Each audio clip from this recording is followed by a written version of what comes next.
அப்போது பேசிய அதிமுக முன்னாள் அமைச்சர் எஸ்பி வேலுமணி அவர்கள், இனியாவது அனைவரையும் அரவணைத்து செல்ல வேண்டும், அப்போதுதான் கட்சியை பலப்படுத்த முடியும் என்ற முக்கிய கோரிக்கை ஒன்றினை முன்வைத்தார்.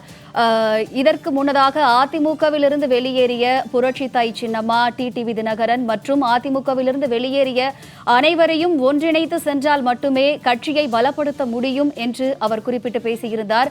இதே கருத்தை தான் புரட்சி தாய் சின்னம்மா பல்வேறு இடங்களில் அவரது விருப்பத்தை தெரிவித்திருந்தார் என்பது குறிப்பிடத்தக்கது. தொடர்ந்து நம்முடன் மூத்த பத்திரிகையாளர் பிரியன் நம்முடன் இணைப்பில் இணைகிறார். அவருடன் பேசுவோம். வணக்கம் சார். வணக்கம் சார், தற்போது அதிமுகவிலிருந்து ஒரு தரப்பினர், எஸ்பி வேலுமணி தலைமையிலான தரப்பினர் செய்தியாளர்கள் சந்திப்பின் போது பல்வேறு முக்கிய விஷயங்களை முன்னெடுத்தனர். அதில் முக்கியமாக பார்க்கப்படுவது என்னன்னா, அதிமுகவிலிருந்து வெளியேறிய புரட்சி தாய் சின்னம்மா மற்றும் டிடிவி தினகரன் மற்றும் பலர் எல்லாரையும் ஒருங்கிணைத்து சென்றால் மட்டுமே கட்சியை பலப்படுத்த முடியும் அப்படின்ற முக்கிய கோரிக்கையை முன் வச்சிருக்காங்க. இதற்கு முன்னதாக புரட்சி தாய் சின்னம்மாவும் இதே கோரிக்கை தான் நீண்ட நாளா சொல்லிட்டு வந்தாங்க. இப்ப அதிமுகவில் இருக்கிய முக்கிய தரப்பினரே இந்த கோரிக்கையை செய்தியாளர்கள் சந்திப்பின் போது வெளிப்படையாவே முன் வச்சிருக்காங்க. இதை நீங்க எப்படி பாக்குறீங்க?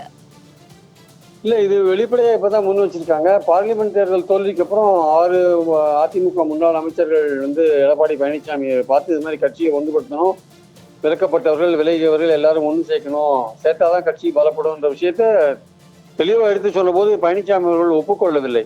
அதே மாதிரி கட்சியை பலப்படுத்துறதுக்கும் ஒப்புக்கொள்ளவில்லை, அதே மாதிரி பலமான கூட்டணி அமைக்கவும் ஒரு தயாரா இல்லை. அதனாலதான் இந்த தோல்வி ஏற்பட்டிருக்கு. 26 தோல்வின்றது பழனிசாமியோடைய அந்த அவரோட செயல்பாடுகளால ஏற்பட்ட தோல்விதான் அதுன்னு நினைக்கிறேன். இப்போ கட்சி ஒன்றுமையா இருக்கணும்னு நினைச்சாருன்னா விலகி போனவர்கள்லாம் சேர்த்துருக்கலாம். திருமதி சசிகலா அவர்களையோ தினகரன் அவர்களையோ, இன்னும் ஓபிஎஸ் எல்லாம் விட்டுருக்க வேண்டிய அவசியம் இல்லை, செங்கோட்டையனை வெளியில விட்டுருக்க வேண்டிய அவசியம் இல்லை. இப்படி பலர், அன்வர் ராஜா போன்றவர்கள்லாம் வெளியில போனாங்க, கேசி பழனிசாமி பல பேர் வெளியில இருக்காங்க, அவங்களால விட்டுருக்க வேண்டிய அவசியமே கிடையாது. கட்சியை பலப்படுத்திருக்கலாம். யாரையுமே பலப்படுத்த, யாருமே எனக்கு தேவையில்லைன்னு ஒரு சுயநலமாக செயல்பட்டார் பழனிசாமி. அதோட விளைவு தான் இந்த 2 அசம்பிளி எலெக்ஷன்ஸில் தோல்வி, 2 பார்லிமெண்ட் எலெக்ஷன்ஸில் தோல்வி. இந்த தோல்விக்கு பொறுப்பேற்று அவர் பொதுக்குழு கூட்டி விவாதிக்கணும். அதற்கும் அவர் ஒப்புக்கொள்ள மாட்டேன்றார். அதனால தொடர்ந்து தோல்வியை இருக்கும்போது கட்சியில் இருக்கிற தொண்டர்களுக்கு எதிர்காலம் பற்றி ஒரு கவலை வருவது இயற்கை.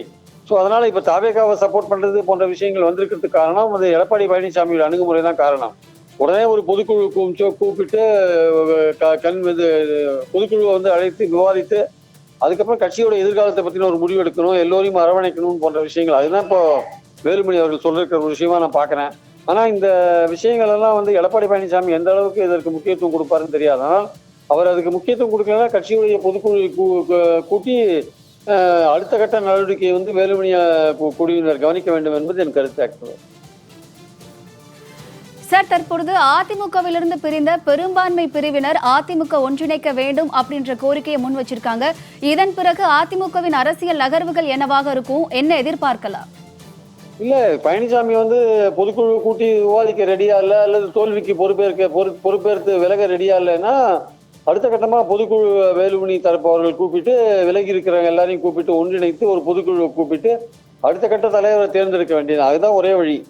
அதை விட்டுட்டு இந்த ஒருத்தர் மாற்றி ஒருத்தர் குற்றச்சாட்டுகள் சாட்டி கொண்டிருக்கிற அர்த்தம் கிடையாது. இன்னும் கட்சி இன்னும் டேமேஜ் ஆகிறதுக்கான வாய்ப்புகள் தான் இருக்கு. அதனால ஒரு கன்ஸ்ட்ரக்டிவா இந்த கட்சியில மீண்டும் ஒரு ஒற்றுமையை ஏற்படுத்தணும் அப்படின்னா பொதுக்குழு கூட்டி விவாதிக்கணும். முதல்ல விவாதிச்சு பிரிந்திருக்கிறவங்க எல்லாம் உள்ள சேர்க்கறதுக்கான நடவடிக்கைகள் எடுக்கணும். அதே மாதிரி கட்சிக்கு தோல்விக்கு பொறுப்பெடுத்துக் கொண்டு எடப்பாடி பழனிசாமி தலைமை பதவியை விட்டு விலகணும், பொதுச் செயலாளர் தேர்ந்தெடுக்க வேண்டிய அவசியம் இருக்கு. இதெல்லாம் செஞ்சாங்கன்னா கட்சி எதிர்காலத்துல மீண்டும் வலிமையாகிறதுக்கான ஒரு வாய்ப்பு கிடைக்கலாம்.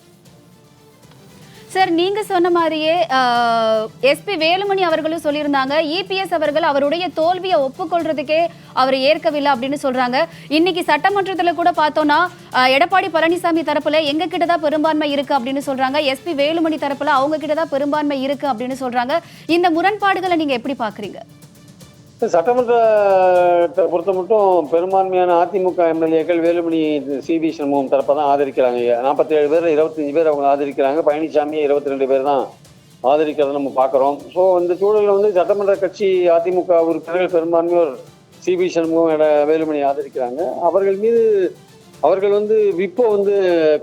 விப்பு எதிர்த்து அவங்க செயல்பட்டதுனால அவங்க கட்சி காவல் சட்டப்படி நடவடிக்கை எடுக்கணும்ட்டு பழனிசாமி சபாநாயகர்கிட்ட மனு கொடுக்கறதுக்கான வாய்ப்புகள் இருக்கு. அது எந்த அளவுக்கு அது ஒர்க் அவுட் ஆகும் தெரியாது.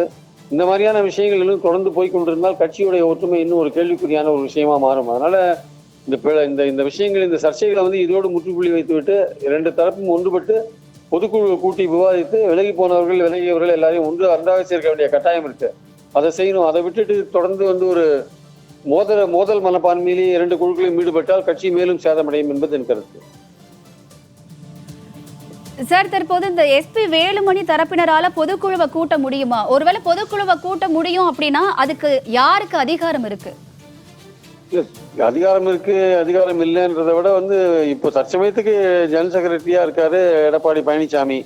அவரே முன் வந்து பொதுக்குழு கூட்டி விவாதிச்சு தன்னுடைய தோல்விக்கு பொறுப்பேற்று அவரே ராஜினாமா பண்ணிட்டு புது தலைமைக்கு வழிவகுத்தா அது பெட்டர். இல்ல அவர் பண்ண மாட்டேன்னு சொன்னாங்கன்னா அடுத்தது வேற ஒரு வேலுமணி தலைமையில் இருக்கிறவங்க தான் பொதுக்குழு கூட்ட வேண்டிய கட்டாயம் வரும். அப்போ அந்த பொதுக்குழு கூட்டி எப்படி பன்னீர்செல்வத்தை நீக்கினாங்களோ அந்த மாதிரி எடப்பாடி பழனிசாமி நீக்க வேண்டிய கட்டாயம் வரும். அது அதனால அந்த அளவுக்கு இது நிலைமை போக விடாம பார்த்து கொள்ள வேண்டியது எடப்பாடி பழனிசாமியோடைய கடமை. ஏன்னா கட்சி ஒற்றுமையா இருக்கணும்னு அவர் நினைச்சாருன்னா தன்னுடைய பொறுப்பை உணர்ந்து வந்து தன் தோல்விக்கு பொறுப்பேற்று அவர் ராஜினாமா பண்ணணும். அது பண்ணினாருன்னா பல விஷயங்களுக்கு வந்து முடிவு வர வரும். உங்களுடைய கருத்துக்களை எங்களோட பகிர்ந்தமைக்கு நன்றி சார்.